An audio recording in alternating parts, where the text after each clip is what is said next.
Alan Joyce, welcome again to the program. Thanks, Lee. It's good to be here with you.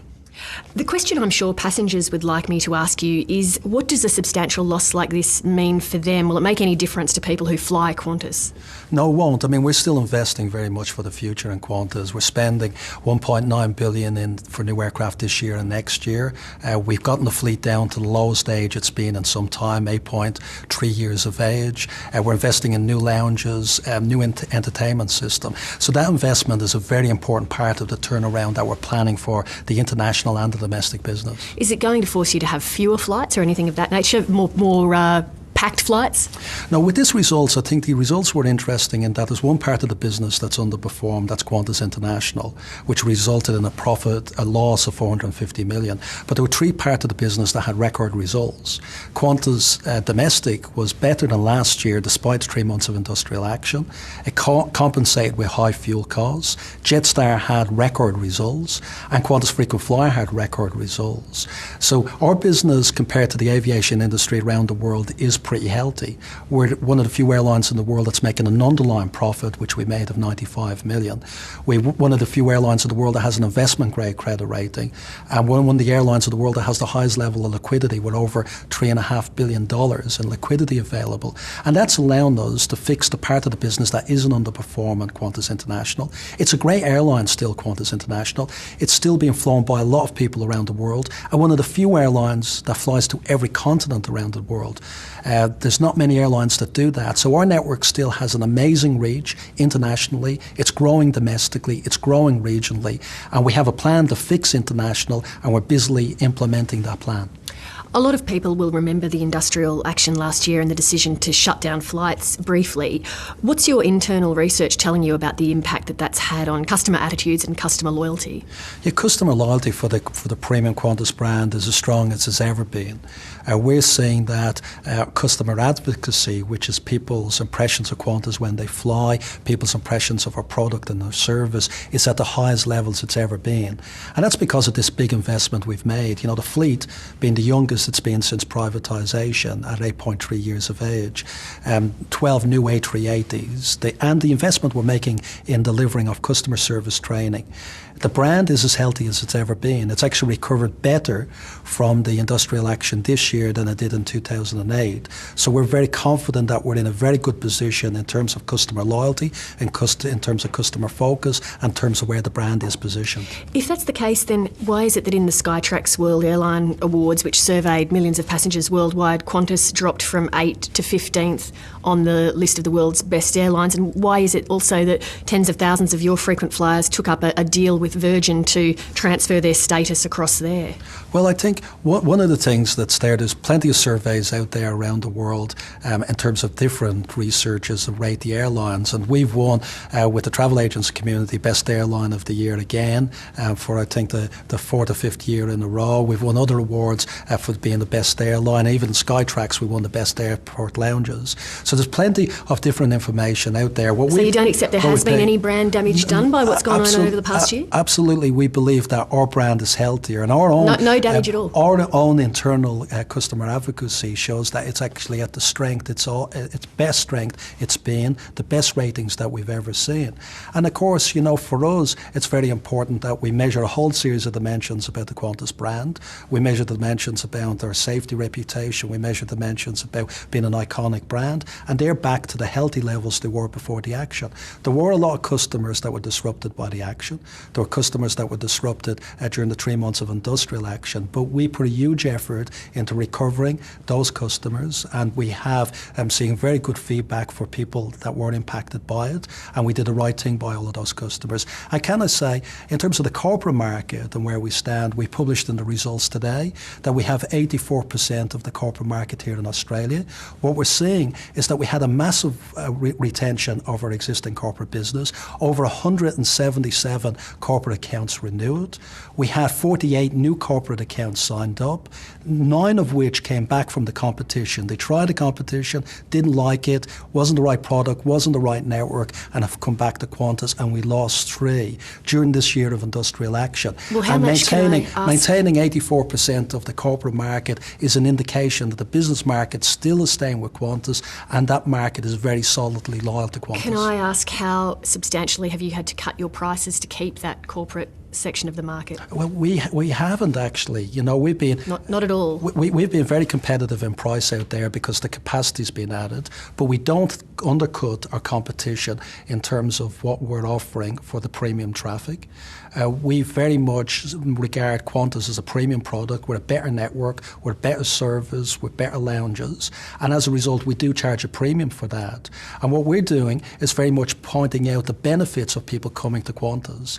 And certainly, you know, it's gotten more competitive out there in terms of the marketplace, and that's great for competition. But look at Qantas's domestic results and the numbers we've shown. Qantas made over 600 million domestically with Qantas and Jetstar combined. That was better than the previous year, despite 3 months of industrial action. That's a very healthy business. It's outperforming the competition with the two most profitable carriers operating in the domestic market, and that's because we have retained the loyalty of those customers and we're winning customers back. Virgin's domestic passenger numbers were up 8% in the first half of the year. Has that come from your flying base, or is that new people flying? Well, the market has a lot of capacity out there, and as we said, we haven't lost on the corporate market very much market share, where last year we had 85% of the corporate market, this year 84%, despite the industrial action for 3 months. In the leisure end of the market, Jetstar is the fastest growing carrier in the domestic market, and we've seen our market share overall for the year maintain at 65%, so we haven't lost share. What has happened is Tiger has lost share with their grounding last year and their ramp up during that period of time. But the Qantas market share has been consistent during that period. For quite a while, we've been hearing from Qantas that your domestic business is really strong, but your international business is struggling. Why then does Qantas not say, all right, there's other airlines around the world that have advantages we don't have that allow them to be profitable internationally? We simply aren't, and so we're not going to put eggs into that basket. Well, the international business is a business that has been impacted by two things in particular. First of all is high fuel prices, which is impacting nearly every long-haul carrier around the world. We've seen big losses by a lot of big carriers now being reported in the last 6 months, and a lot of those carriers are going through their own restructuring program. We have the added problem of the high Australian dollar, because before the global financial crisis, an average at $70 to the US dollar, now it's 105.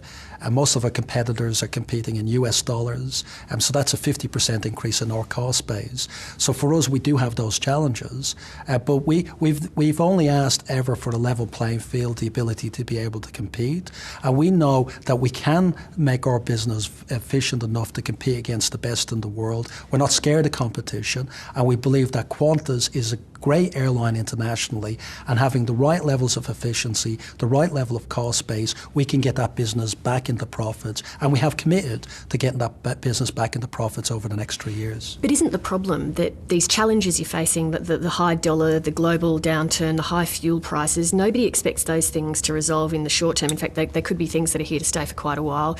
We've also got the issue that Australia is just geographically at the end of the line. Those are things that really Qantas is never going to be able to overcome. They're here to stay, and there are other airlines that can cope much better with those factors.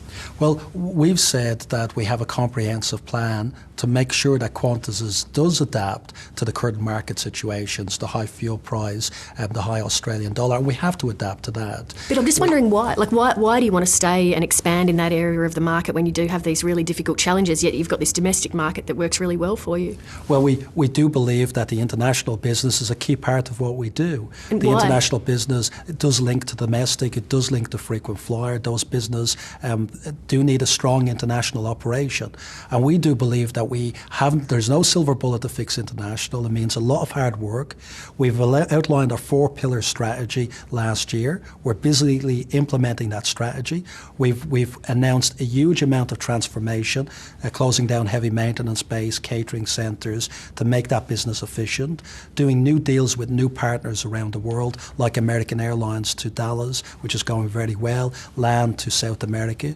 We are working very heavily on the customer product, the new aircraft, the fuel-efficient aircraft, and we are working on expanding our operation into key markets. Now, we believe that with the plan we have identified today, there's over 300 million in savings and benefits that will come from that. That gets us a long way towards back to the targets that we've set, and that's why today we reconfirmed our targets to get the business to break even by financial year 15 and to return its cost of capital with domestic. Now, the same thing was also said, I have to say, 10 years ago about Qantas Domestic. I remember when people saw the low-cost carriers coming in, they said, why are you persistent with this domestic business? The low-cost carriers everywhere else in the world have dominated and they've killed the full-service carriers.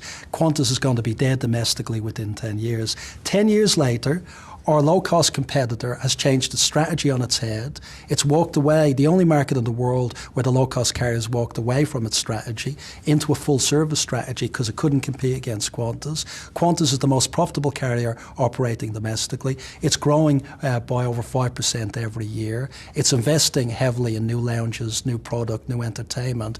That's what we want to do with international. That's what we will do with international, and that's what we'll do to turn it around.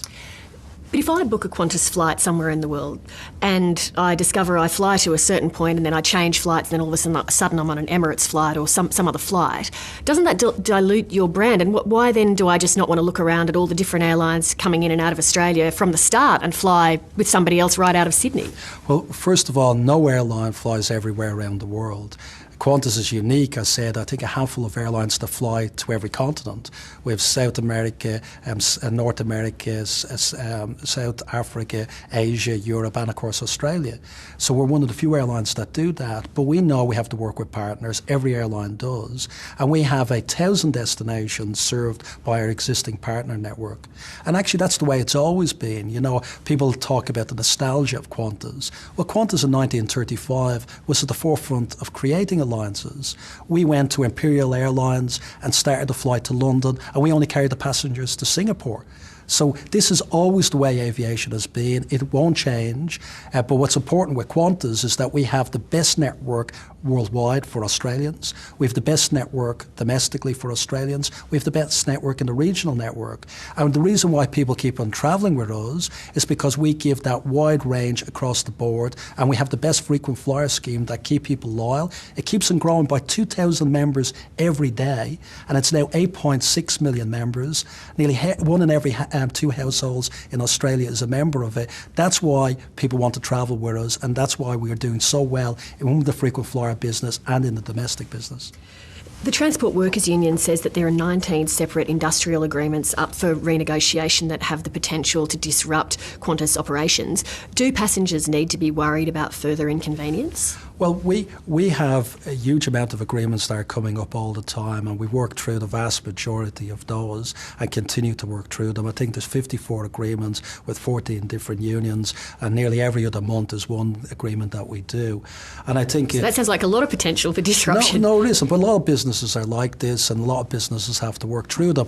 You know, I think it's sad that some of the union leaders are out there trying to continually damage the Qantas brand, trying to continuously damage the business, and trying to continually damage their members' jobs in the organisation. I think that's sad. But why would they be motivated by that? But I think you know there's people out there that obviously have their own agendas and they're pursuing their own agendas. My focus is on turning this great business, Qantas International business, around to have the same success with that business that we had with domestic, with Jetstar and with frequent flyer.